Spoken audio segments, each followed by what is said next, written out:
Yes, Your Honor. At this time, the defense calls Ms. Charlie Martin to the stand.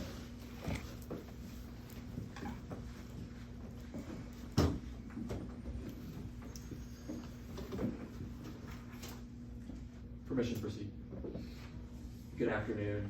Could you please introduce yourself to the members of the jury? Good afternoon.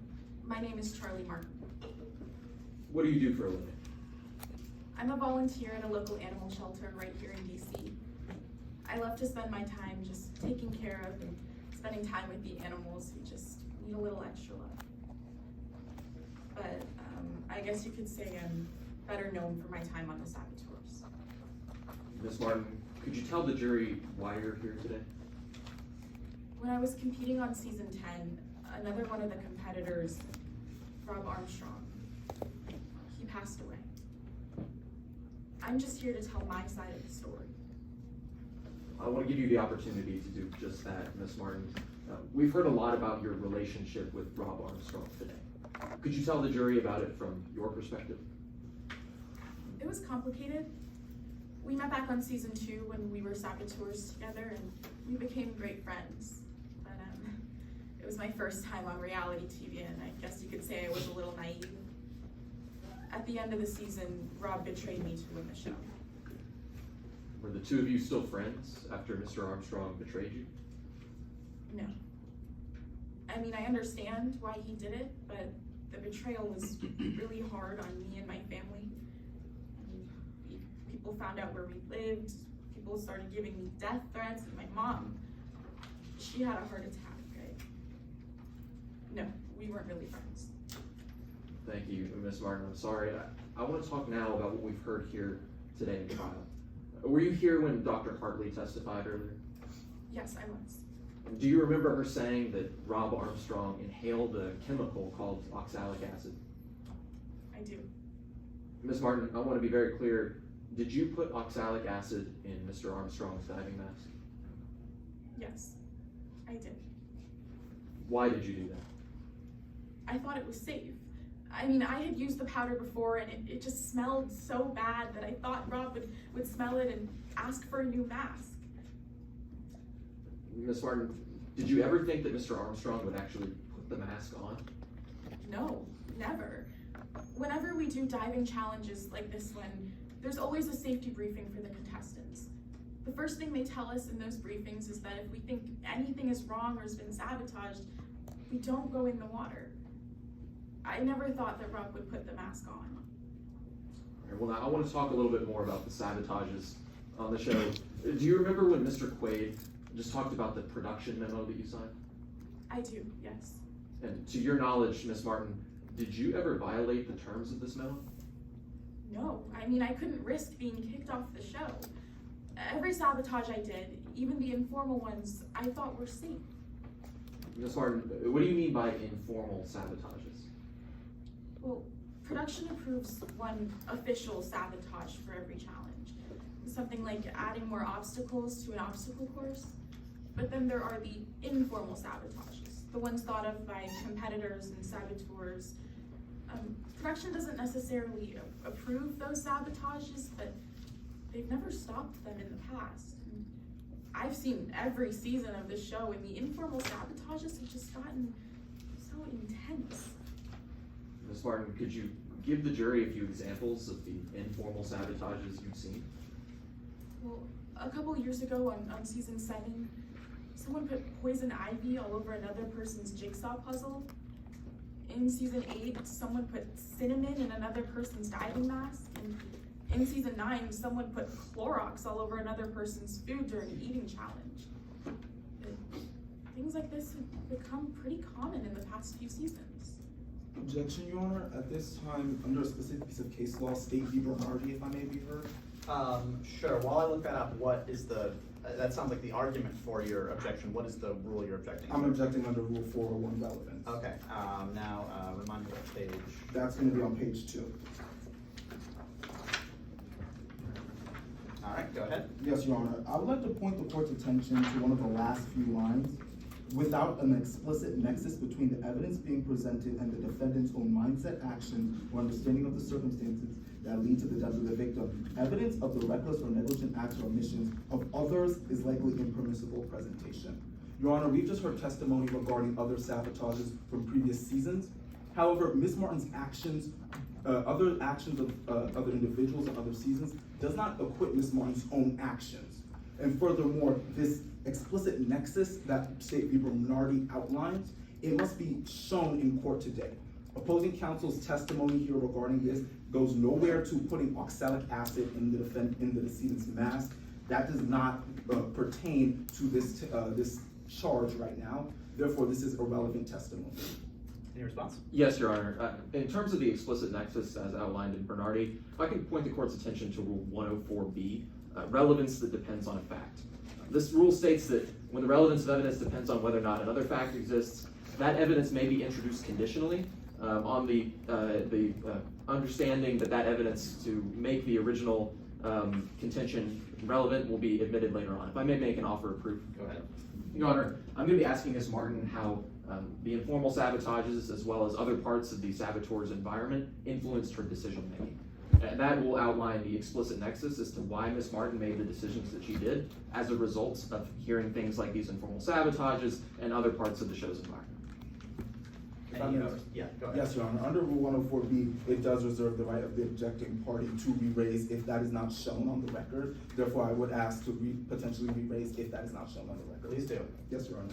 Yes, Your Honor. And overrule for now. Yes, Your Honor. Ms. Martin, were you able to finish talking about those informal sabotages? Yes. Now, in each of those cases that you just mentioned, as far as you're aware, was the competitor who was sabotaged ever hurt? As far as I'm aware, no. I mean, I never really even considered that any of these sabotages could even be dangerous because I've never seen anything go wrong before. Anytime something like the cinnamon or the Clorox happened, whenever a competitor noticed, they would tell production. Production would then step in and reset the challenge for them or give them new equipment. Thank you, Ms. Martin. I want to turn now and talk about your time on the show. Could you tell the jury about the environment on season 10 of The Saboteurs? It's hard to understand unless you were there. You're living in this bubble 24/7. I mean, for 3 months, I had to live in a hotel where I couldn't trust anybody. I had no access to the outside world. I mean, I couldn't check on my mom, my family. Nothing felt real. It was just a lot of pressure. Sorry, Ms. Martin, what do you mean by pressure?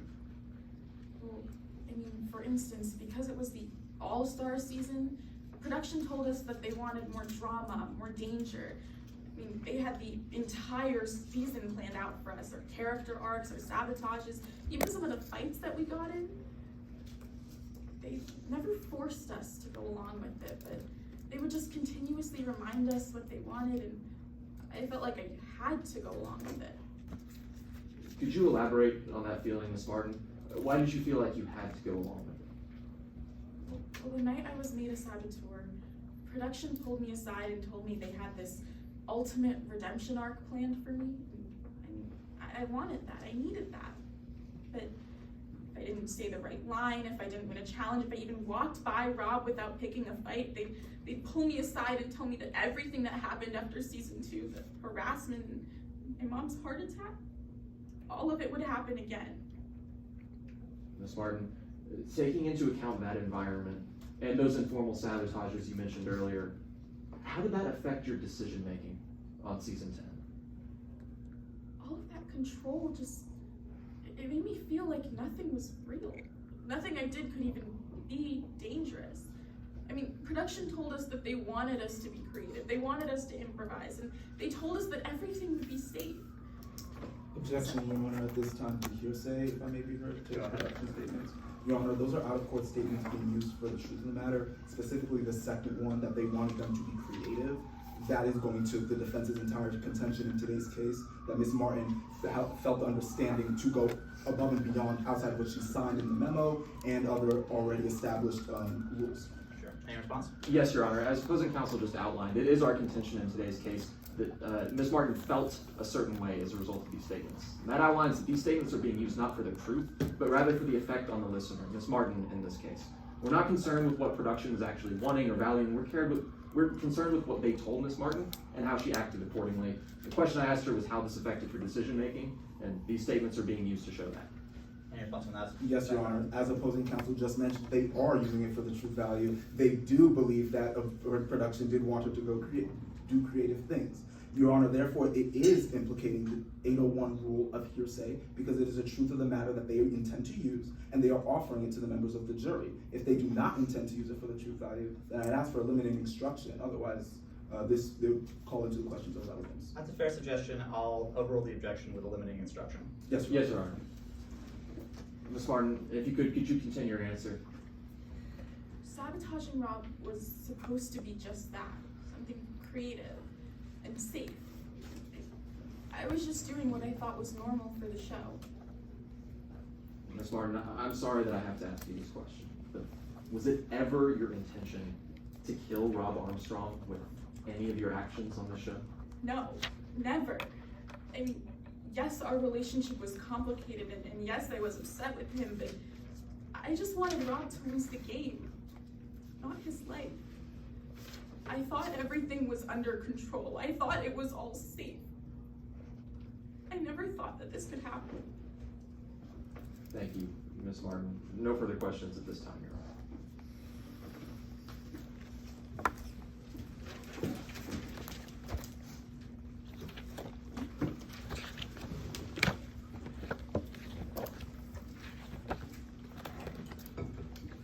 Cross-examination?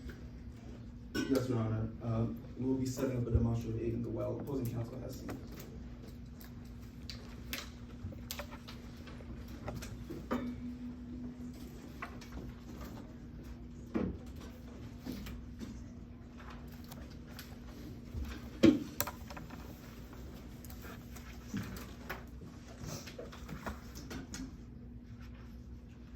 Permission to proceed with cross-examination. Granted. Good evening, my name is Isaac Forson, and I'll be asking you a series of questions today. Now, Ms. Martin, before you took the stand today, you took an oath, correct? I did, yes. You took an oath to tell the truth. I did, You took an oath to tell nothing but the truth. yes. But when you spoke with investigators last year, you didn't tell them the truth. I did, yes. Let's talk about what you may be referencing, because when officers asked you when was the last time you used oxalic acid during the show, you told them to clean a wine spill. Is that right? Yes. It was my first time interviewing with the police, and I was a little confused, but immediately after I clarified that I did use it later as an informal sabotage for Rob Armstrong. But when they initially asked you, you said that was the last time. Yes. At this time, Your Honor, pursuant to pretrial motion C, we'll now be reading a portion of Exhibit 7 onto the record. We'll be referencing lines 191 and 192. Okay, go ahead. Before you do, the grace period afforded to both sides earlier is now over. If there are further evidentiary objections, Yes, Your feel free to Honor. make them. Yes, Your Honor. Officer, when was the last time you used oxalic acid during the show? Martin, to clean up the wine spill in my room. That was the last time. So, Ms. Martin, I want to be clear. When they first asked you that question, it was a series of questions afterward till you finally admitting the fact that you put it in Mr. Armstrong's mask. It was, I think, 1 or 2 questions after. Like I said, I was confused, but I made sure to clarify. Well, let's talk about something else that you said. Because on direct examination, you actually told us that you thought that oxalic acid would be safe. Is that right? Yes, You were in court today when Mr. Rivera took the stand? I was, yes. You were in court today where he said he saw you with a bottle of oxalic acid. Yes, I believe that was when I had initially grabbed it to clean up that wine spill. You would recognize the label of that if I were to show it to you today. I would, yes. Your Honor, let the record reflect on approaching opposing counsel what has already been entered as Exhibit 13. I will not as a courtesy copy. Yes. It will now be displayed in the journalist version of Exhibit 13. So, Ms. Martin, I want to be clear. You read this label before, I had read the front of the label. right? So you read the part where it said harmful if inhaled, Yes. and once again, you're still standing to believe that you thought it was safe. I didn't think that Rob would ever actually inhale the powder. I thought he was just gonna see how bad it smelled and immediately ask for a new mask. Well, okay, let's talk about the second label, because you skimmed this part, right? I skimmed it, yes. So you're telling us today you didn't see the part where it says avoid breathing dust or mist. Inhalation may cause coughing, choking, chest pain. I skimmed that part, but like I said, I had used the powder before and I was around it and nothing went wrong. I wasn't even supposed to get anywhere close to the powder. Ms. Martin, you thought it was safe when it says harmful if inhaled or swallowed once again? Yes, Ms. Martin, you thought it was safe when it says may be fatal at high concentrations. I mean, it says that on Clorox too, and that was used as a sabotage in the past. I didn't think that this would be any different. Well, you testified on direct examination that you did this as an informal sabotage, right? Yes, So did you tell production about this informal sabotage? no.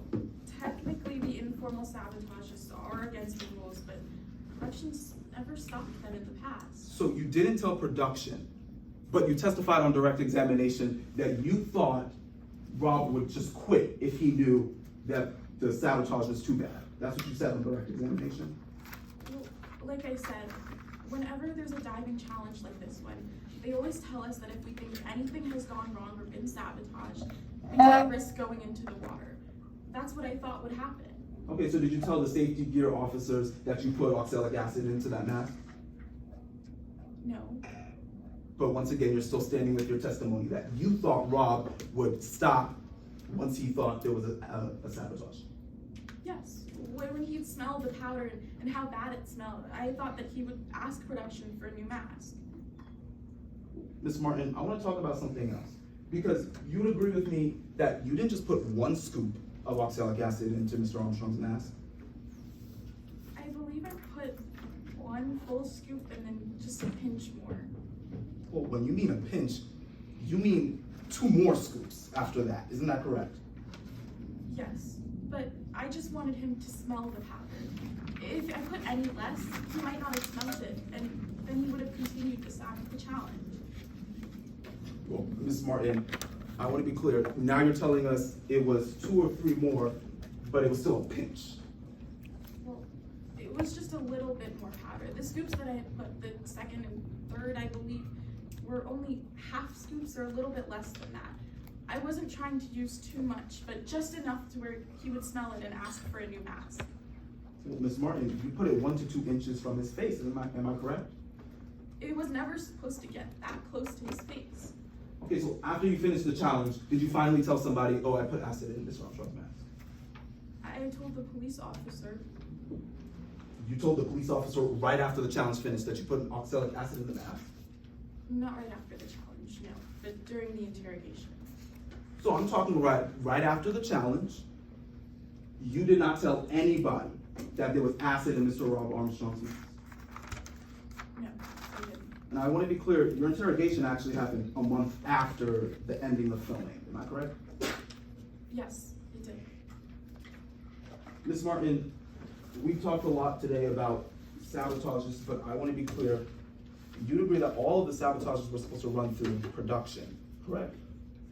Well, like I mentioned, technically, yes, but throughout the course of the 10 season, informal sabotages happened all the time. I mean, Rob even did them on me in season 2. Production didn't necessarily approve them, but they never stopped or banned them either. But you would agree, you signed a form that stated that all of the sabotages would go through production, am I right? Yes, I did. Ms. Martin, I want to talk about why you originally joined season 10 of the show, because like you testified on direct examination, you thought it would be a redemption of sorts. Yes.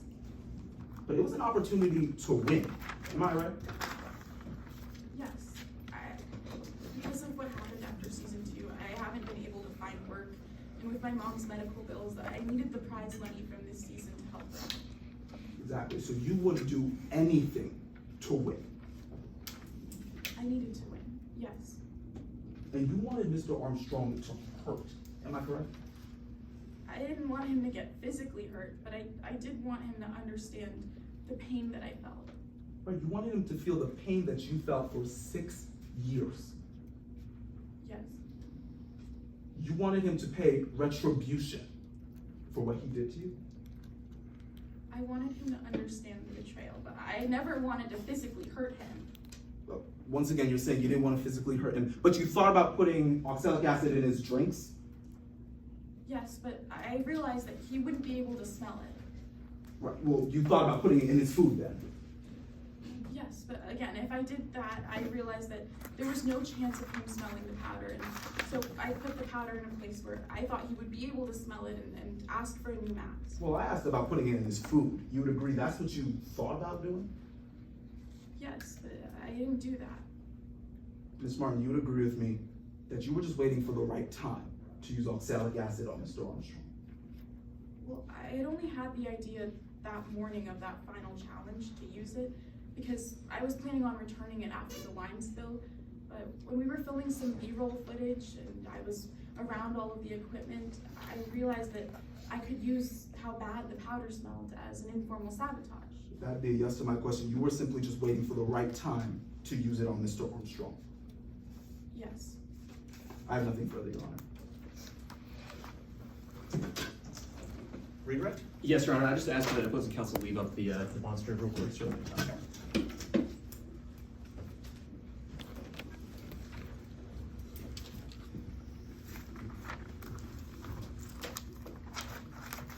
Ms. Martin, I just want to give you the opportunity to clarify a few of the answers you gave on the cross-examination. After Rob Armstrong died on season 10, did you go on to win the show? No, I didn't. And why was that? After Rob passed away, the entire season got canceled and they stopped filming, which is understandable, but I didn't win the season. Ms. Martin, did you collect the $1 million prize winnings for the season? No. All right, now I want to talk about this label for oxalic acid because it does say that it can be fatal at high concentrations. Is that right? I believe so, yes. But Ms. Martin, does it say anywhere on the label what a high concentration is? No. Ms. Martin, when you encountered a bottle of oxalic acid like this one, was it 2 feet tall? No, the bottle, I think the interrogator told me that it was about 7 inches by 3 inches. It was a pretty small bottle. Thank you, Ms. Martin. No further questions, Your Honor. Thank you, counsel. Any recross? You got a minute here. Yes, thank you. Nothing further at this time. All right, witness is excused.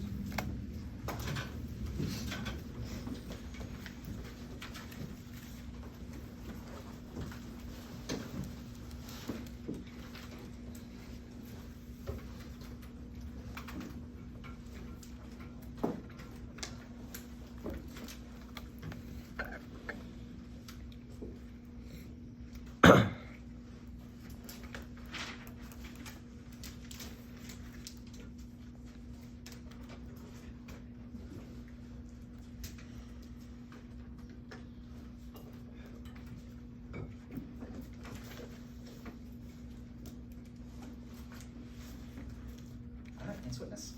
Yes, Your Honor. The defense calls Dr. Michael Lynn to the stand.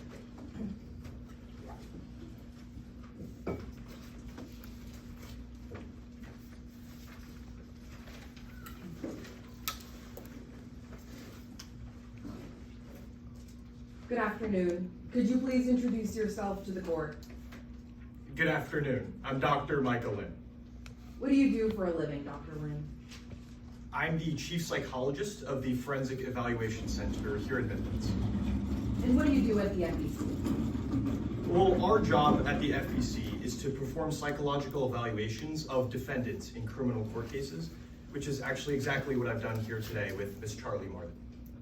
But could you tell us a bit about your professional background? Before working at the FEC, I spent a stint as the on-staff psychological consultant for a large studio here in Midlands, which produces reality TV. That's experience I was directly able to use in speaking with Ms. Martin today. But after that, I transitioned to forensic psychology when I joined the FEC, and I've since made my way up to chief psychologist. Now, could you tell us a bit about your educational background? Yes, I received my Doctor of Psychology from Pepperdine University. That degree specializes in clinical and forensic psychology, which basically means I diagnose mental conditions in legal cases. Dr. Lin, could you tell us about the methods you used to assess Ms. Martin's psychological state? Well, in total, I sat down with Ms. Martin for about 6.5 hours. During that time, I conducted several psychological tests, and I also interviewed Ms. Martin in between those tests to collect any more information I might have needed. Were these methods reliable? Yes, that process I mentioned is the gold standard in my field. Did you reliably apply these methods to the facts of the case? Yes, absolutely. And did you have sufficient facts and data to come to your conclusion? Yes, like I mentioned, the information I was able to collect from those interviews, as well as the data from those tests, was certainly enough for me to come to a conclusion in today's case. Now, Dr. Lin, could you start by walking the jury through your examination? Yeah, I started by sitting down with Ms. Martin and asking her some pretty simple background questions. We started by talking about her time competing on a previous season, season 2, and ended with the events leading up to Mr. Armstrong's death in season 10. What happened to Ms. Martin on season 2?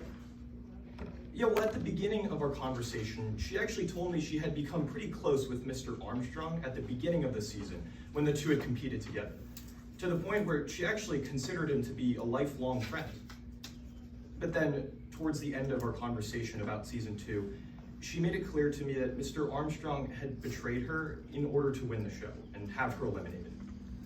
How did Ms. Martin feel about Mr. Armstrong after that betrayal? Well, she was humiliated because of what Mr. Armstrong had done. Even talking about it now with me, it was clear she was in a lot of pain because of what had happened and didn't have great things to say about Mr. Armstrong. And how did that humiliation affect her mentally? Well, after speaking with her about season 2, I was able to diagnose her with severe anxiety, depression, and post-traumatic stress disorder because of those events that had happened with Mr. Armstrong. Dr. Lin, why was understanding Ms. Martin's psychological state in season 2 important for your analysis in today's case? Yeah, those mental conditions I just mentioned had a direct impact on Ms. Martin's mind when she was competing in season 10. Those conditions made her mind more vulnerable, and because of it, made her mind more susceptible to manipulation. Dr. Lin, what does it mean to be more susceptible to manipulation? Yeah, I know manipulation is a bit of a loaded word, but in this case, I don't mean somebody controlling everything Ms. Martin was saying or doing, like we might usually use the word. Instead, what I mean in this case is that the reality TV show environment had affected Ms. Martin's mind. How exactly did the reality TV show environment affect Ms. Martin's mind? Yeah, well, to put it simply, being a competitor on the Saboteurs, it takes a mental toll on you. Specifically, you're in an environment where you're constantly being encouraged to lie, betray, and even humiliate your fellow competitors who, at the end of the day, are people. But for Ms. Martin, the part that affected her the most was that environmental manipulation I touched upon. What does environmental manipulation mean, Dr. Lin? Yeah, that's the medical term, but what I mean in this case is that because of that reality TV show environment, Ms. Martin had started to develop a false sense of security. You can kind of think of it like a trust fall if you ever did those at summer camp. If you fall and I catch you 5 or 6 times, for example, you'd probably expect that I would catch you the next time around, even though there's no promise that I actually would. And how does that amount? Objection at this time to Rule 704, opinion on an ultimate issue may be heard. Go ahead. Rule 704 says that in a criminal case, an expert witness must not state an opinion about whether the defendant did or did not have a mental state or condition that constitutes an element of the crime charged or of a defense. In this case, I'm objecting to the doctor's testimony that the defendant had a false sense of security. This directly goes to the to mens rea, which is a part of the prosecution's charge in today's case, and is inadmissible. Response, Your Honor? Go ahead. Yes, Your Honor. Rule 704B precludes a witness from making a connection of whether or not the defendant had the mindset to commit an element of the crime. That is not what Dr. Lynn's testimony was today. Dr. Lynn is simply testifying to Ms. Martin's psychological experiences while on season 2 and season 10. Dr. Lynn hasn't even testified to oxalic acid. And may I point out, 704A states that an opinion is not objectionable just because it embraces an ultimate issue. Dr. Lynn's testimony does not align with 704B. He's simply discussing Ms. Martin's psychological state. Response? Yes. Yes, Your Honor. The defendant having this false sense of security directly goes to the mens rea of the defendant to be able to commit the charge the prosecution has brought forth today. If the defendant definitively, if the doctor is saying that the defendant definitively had a false sense of security, that goes directly to the defendant not being able to form the requisite mens rea to know that her actions could actually lead to the death of Mr. Armstrong. This crosses that threshold. No, it's okay. I think it goes to, but I think it's not quite the same. But if at some point he testifies that because of what he's described, he believes she did not intend to kill, then certainly feel free to renew an objection then. But I'm going to overrule it for now. Yes, Your Honor. Dr. Lynn, did you get a chance to finish your answer? Yes, I did. I was just explaining that trust fall analogy is something I like to use to explain that false sense of security, and that's what I was seeing in Ms. Martin. Dr. Lynn, how did Ms. Martin develop this false sense of security? Yeah, there were a couple things that actually clued me in during my interviews with Ms. Martin. For one, at some point during our discussion, she made it clear to me that everything that she had done to sabotage other competitors was done with what she believed was some form of permission from production. She also told me that even if something had gone wrong, that she believed there were safety teams ready to help anybody who might have needed it. Dr. Lynn, you just told us that everything Ms. Martin did, she believed was done with permission. Did she ever talk to you about the rules of the show? Yes, this was something we talked about very extensively during our interview. I recall specifically we talked about a rule sheet that she had to sign in order to compete on the show, a contract of sorts. Would you recognize that contract if I were to show it to you in court today? Yes, I would. Your Honor, let the record reflect I'm approaching the witness with what has already been admitted as Exhibit 33. Thank you. Does Your Honor have a courtesy copy? Yes, thank you. Dr. Lynn, what on this sheet did you and Ms. Martin talk about? Yeah, well, during our conversation, we went over the rules that are outlined here on this sheet. And specifically, I just asked her if she believed she had aligned with these rules while she was competing on the show. Because Ms. Martin was being accused of putting a chemical into Mr. Armstrong's diving mask, we specifically talked about that third section, prohibited conduct, and specifically that bullet on poisoning. Dr. Lynn, what did Ms. Martin say about oxalic acid?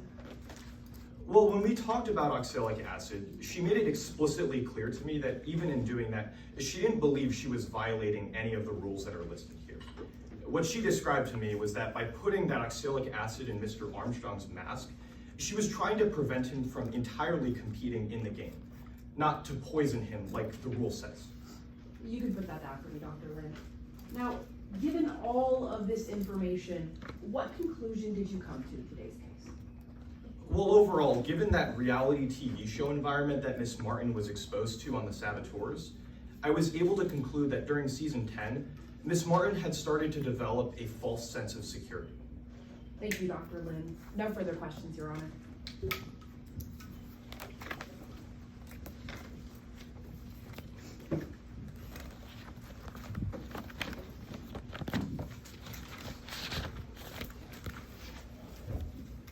Examination? Yes, sir. Good evening, Doctor. My name is Alice Wang, and I just have a series of questions to ask you today. Absolutely. It's important to be incredibly thorough in your assessments, correct? Yes, absolutely. Especially when it comes to determining if your subject is being honest with you. Yes, absolutely. I have very extensive procedures to ensure that people I'm examining are being honest with me.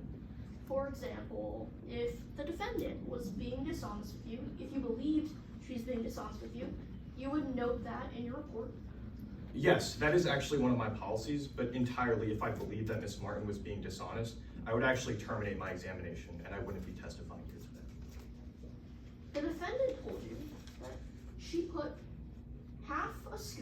oxalic acid in Mr. Armstrong's mask, and maybe a bit more, right? Yes, the amount of oxalic acid was something we discussed very extensively during our interview. When I initially asked her how much she put in, she was a bit unsure. Given the fact that this interview occurred about 3 months after the incident happened, I gave her some time to think about it. And I noted the fact that she wasn't exactly sure what the amount was. But for me, as an examiner, the most important part of coming to my conclusion today was understanding the action itself, not exactly the amount. Redirecting you back to my question, the defendant told you during her evaluation that she put half a scoop, maybe a bit more, of oxalic acid in Mr. Armstrong's diving mask. She told you that? That's right, but she was very sure to note that she wasn't very sure what that exact amount was. Pursuant to motions in limine C, I'll now be reading lines 240 through 243 onto the record of the defendant's interrogation. Let me just add it. Back guard. Officer, how much did you add? Martin, I can't be sure. Didn't seem like that much at the time. Maybe a few scoops. Officer, when you say a few scoops, how many? Martin, I don't know. Maybe 2 or 3. Doctor, if you believe the defendant is being dishonest, you would not testify today. That's absolutely correct. No, you testified about the safety memo on direct examination earlier. Yes, I did. You'd be familiar with that if I were to introduce you to it again? Yes, I would. Approaching opposing counsel. And permission to approach the opposing witness. I have a copy here. Great. Now, let's look at some of the things that this document says. Under section 2, limits of sabotage, it says that sabotage may not involve conduct that a reasonable person would understand creates a risk of serious bodily injury. It says that? Yes, that's correct. Then if we take a look at under section 3, it says that tampering with safety gear is prohibited. That's right. It says that poisoning, including by means of inhalation, is prohibited. Yes, that's right. And like I mentioned before, this was something we talked about with Ms. Martin. You can set that aside. You asked the defendant if she read this document. I did. She immediately said yes. That's right. You asked the defendant if she understood this document. That's right. She immediately said yes. Yes. You asked the defendant if she signed this document. Yes, I did. She immediately said yes. That's correct. Then, doctor, you asked the defendant, well, did you follow all of the guidelines on this document? You asked her that, correct? I did. This time, the defendant, well, she didn't immediately answer yes. No, she didn't, and that prompted me to ask further questions about it. She paused for a few seconds, and the defendant said, I followed only the guidelines I needed to. She said that? Yes, she did, and exactly what I said, that vague answer prompted me to ask further questions. That was when I was able to find out that Ms. Martin did believe she adhered to all of those rules, including that poisoning rule, because she believed that Mr. Armstrong was never going to inhale that poison. Doctor, you tried to ask the defendant even more questions about this oxalic acid, correct? Yes, after the follow-up questions, we continued talking about it, including the amount like we just discussed before. Well, the defendant actually refused to answer any additional questions about oxalic acid. Well, we did have a longer conversation, like I mentioned, about the amount that she put in. After that, though, I didn't require any other further information about this oxalic acid. Well, doctor, it's not that you didn't require any further information, it's that the defendant refused to continue answering questions about oxalic acid, correct? Yes, she wasn't looking to answer any more questions, but again, I also wasn't needing any more answers in order for me to come to my conclusion. Now, the defendant, she wanted Mr. Armstrong to lose the challenge, correct? Yes, that's right. The defendant told you that she thought Rob Armstrong is unlikely to quit a challenge unless he's seriously injured.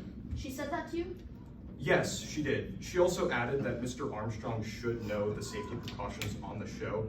In particular, I noted that she mentioned specifically that Mr. Armstrong should know to put up a symbol if he was in distress. that also contributed to my understanding of that false sense of security. But that's a yes to my question. The defendant said Rob Armstrong is unlikely to quit a challenge unless he's seriously injured. Yes, that's right. I was just mentioning what she added on afterwards. Now, you asked the defendant to describe her feelings towards Rob Armstrong. Just wondering. Yes, that's right. After everything that had happened with season 2 and the betrayal, I asked her to summarize her relationship with Mr. Armstrong, and she used the word loathing.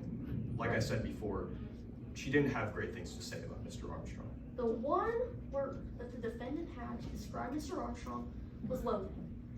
Yes, that's correct. The defendant said that she wanted to teach Armstrong a lesson. Yes, I believe my understanding of that conversation was that she wanted to beat Mr. Armstrong within the Saboteurs show. To be clear, the defendant said nobody ever told her to put oxalic acid in Rob Armstrong's diving mask. Yes, she made that very clear to me. Now, you also conducted some tests to evaluate the defendant's criminal responsibility, correct? Yes, that's right. One of those tests was the MSE. Yes, That evaluates the defendant's mental state at the time of the offense. that's correct. Doctor, you found the scores from the defendant's test. They didn't indicate that she was unable to control her behavior, did they? Yes, I found she was exhibiting behavioral control. You also found the defendant was able to appreciate the potential harm of putting a chemical like oxalic acid in Rob Armstrong's diving mask. Yes, that's true, but I do think it's very important to note that that's actually only one part of understanding why anybody takes a certain action. The analogy that I like to use is why we choose to board planes. You can think of it like breaking it into understanding the harm of an action and believing that those consequences will happen. I believe that the false sense of security affected that consequence, believing that those consequences would actually happen. So going back to that plane analogy, we understand the potential harm of doing something like that, but we don't believe that they would actually happen to us, which is why we still choose to go through the action. Now for me, I understood that Ms. Martin, that second part, the believing that the consequences would happen, is what was inhibited by that false sense of security. So, directing you back to my question, doctor. From your evaluation of the defendant, you found that her scores indicated she was able to appreciate the potential harm of putting oxalic acid in Rob Armstrong's diving mask. You found that, right? Yes, the first part of understanding why somebody takes a certain action, yes. Thank you. I have no further questions at this time. Thank you, doctor. Thank you. Thank you. Any redirect? Briefly, Your Honor.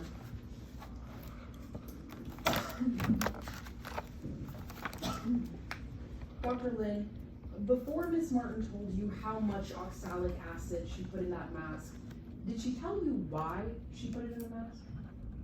Yes, like I said before, she made it clear to me that she was putting it in Mr. Armstrong's mask to entirely prevent him from competing in the game, to entirely prevent him from participating in the show altogether, not to poison him like the rule says. She never believed that he would be inhaling it. Thank you, Dr. Lynn. No further questions, Your Honor. No recross necessary. All right, witness is excused. Anything further from the defense? No, Your Honor. The defense rests its case. Okay, how are we on time? We have 39 minutes to all loss and 17 minutes left of statements. Okay, is 5 minutes enough? Okay, we'll do 5 minutes.